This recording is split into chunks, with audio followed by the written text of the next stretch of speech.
Good morning, everybody. It's Monday morning, and welcome to the Vicarage here at Penn. And thank you for joining us for our Bible talks today. Whether you're watching in Penn or whether you're watching in Tamworth, wherever you may be this morning, or you talk to wherever you may be, lovely to see you, and thank you for being with us this morning. Friends, we're in the Gospel of John in chapter 11, and it's the third part of our narrative about the raising of Lazarus. Just to remind you, high drama. Jesus has been elsewhere because Judea and Bethlehem is always a dangerous place. Lazarus, his friend, is dying, and so his sisters Martha and Mary are so worried about him, and they come and get him. And he gets there, and before he gets there, Lazarus has died.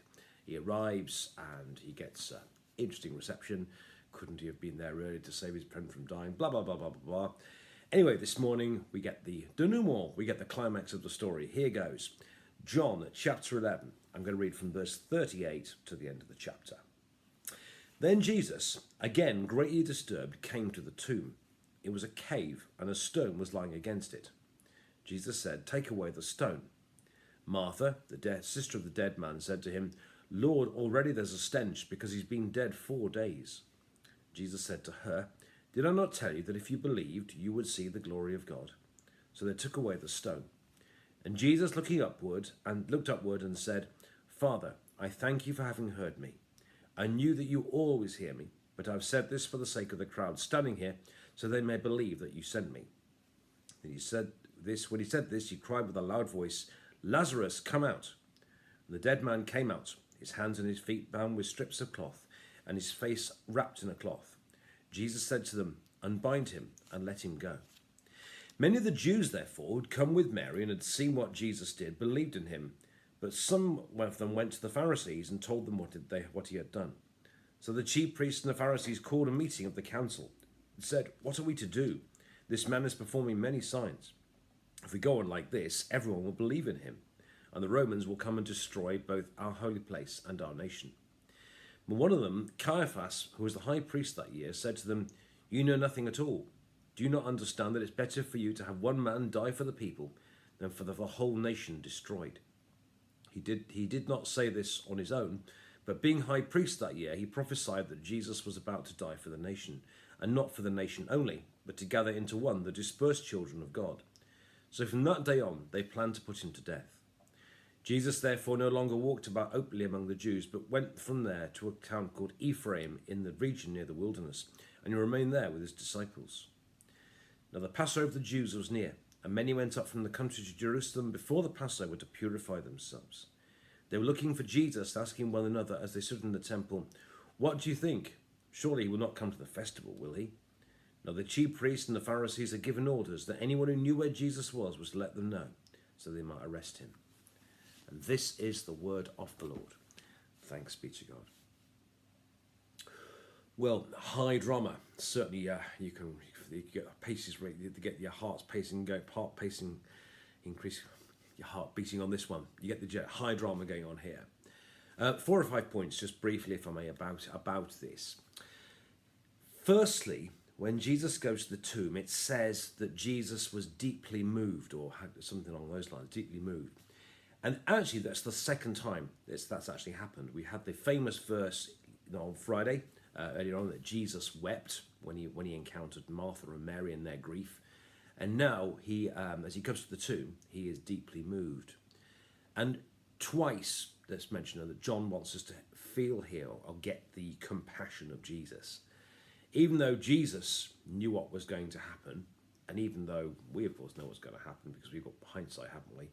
Jesus still, despite that, when he saw the loss of his friend, when he saw the pain of the sisters, he was deeply moved. So feel again here the compassion of Jesus. I think that's just really kind of important to get that. Get the love and the compassion of Jesus, and the love and compassion that Jesus has for the world and for you and me today too. So just feel that first.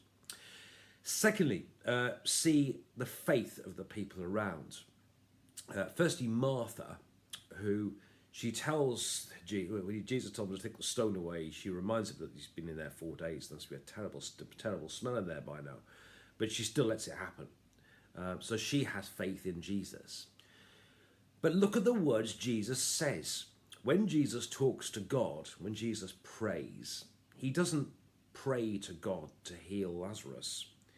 He actually knows it's already happened. Read the words carefully. He thanks God that God has already done it. Notice that. He doesn't pray to God, please God, will you heal my friend? He actually thanks God that God has already done it. So kind of feel the faith in this, the faith of Jesus. Jesus doesn't just sort of pray in a woman or whatever. Actually, Jesus thanks God that God has already done it. So feel here the faith of Martha, that she went with it with Jesus outside her comfort zone.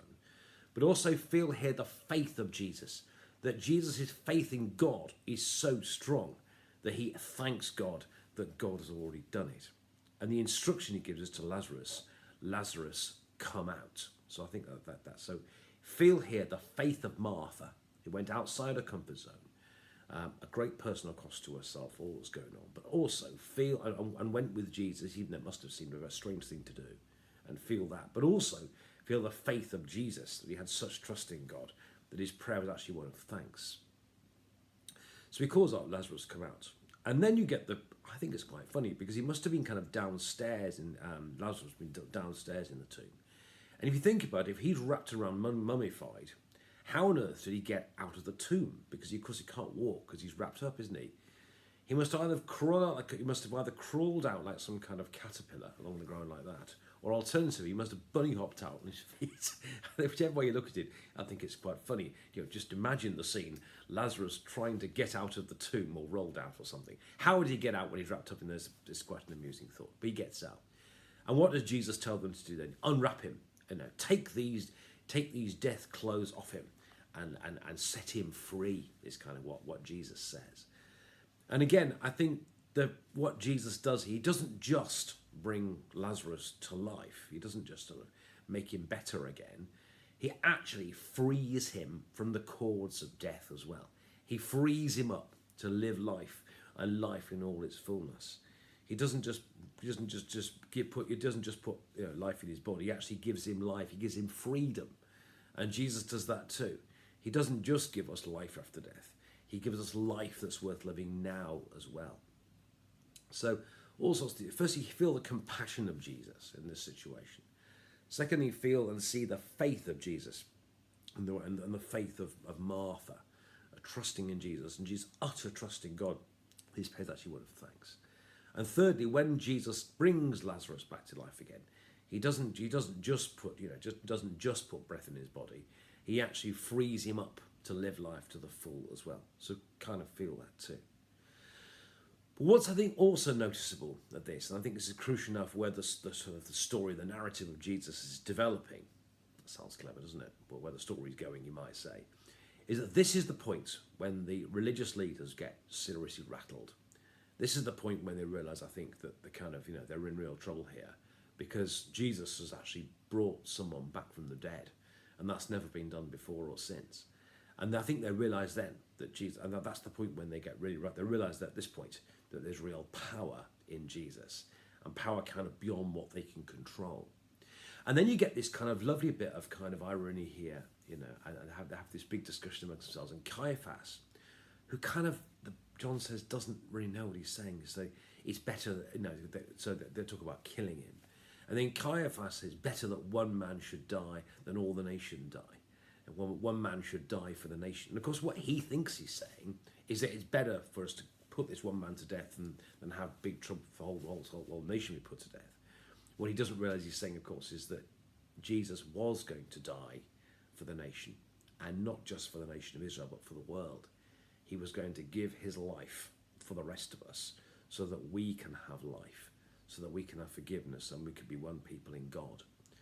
So Caiaphas didn't realise what he was saying.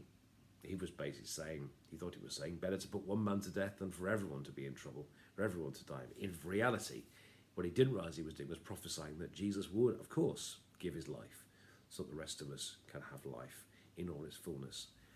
And he didn't know what he was saying, but never was a truer word said in jest.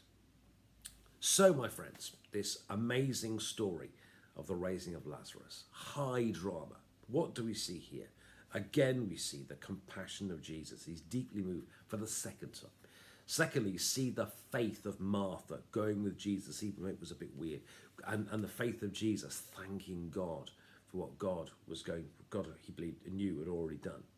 Secondly, that when he raised him from the dead, he didn't just put breath in his body, he gave him life, he gave him freedom, he freed him from those bindings.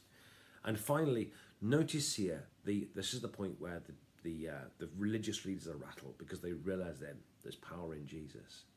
And then realize again the irony of what Caiaphas said, that Jesus would, of course, die one day so that we can have life, so we can have freedom, and that we can be one people in God. Friends, more tomorrow. God bless you. Have a lovely Monday, and please don't forget to share these and don't forget to share them, to like them,